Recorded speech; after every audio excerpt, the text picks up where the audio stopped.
වීමට උපෝසත අෂ්ටාංග සීලය සමාදන් වීමට නමුත් බුද්ධගයා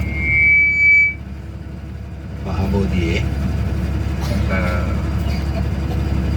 දානය පිළිගැනීමේදී සෙනග වැඩිකම හේතුවෙන් අපේ ගෞරවනීය ස්වාමීන් වහන්සේලා ඔබ දැනුවත් කළා ඊයේ ඒ දාන කටයුතු හෙට දින සිදු කරන ලෙසට.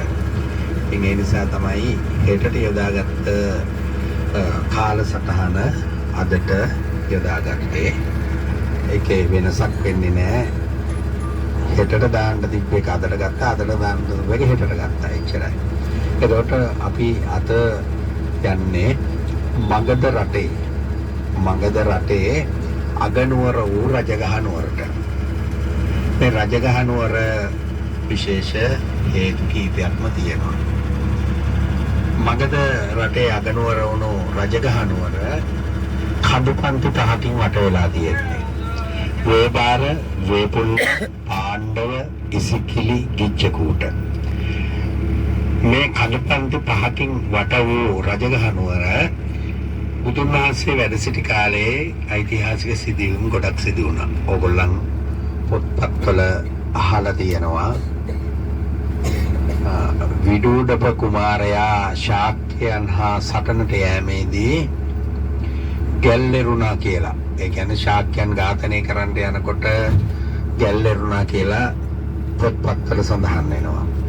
ඊළඟට ඊට වඩා ඕගොල්ලන් දන්නේ අපි පුංචි කාලේ ඉඳන්ම දන්නේ බුදුහාමුදුරෝ ගිජිකුළු පව්ව යටින් යනකොට දෙව්දත්තර දන ගහගෙන ගලක් පෙරන චිත්‍රයක් තිබුණනේ නේද?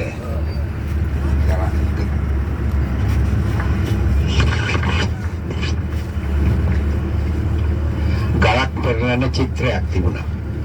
අන්න ඒක අද ඇත්තටම ඕගොල්ලන්ට දැක් ගන්න පුළුවන්. ඊළඟ එක තමයි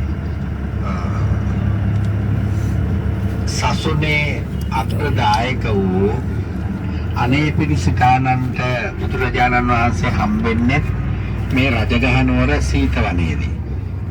ඊළඟට තව එකක් තියෙනවා.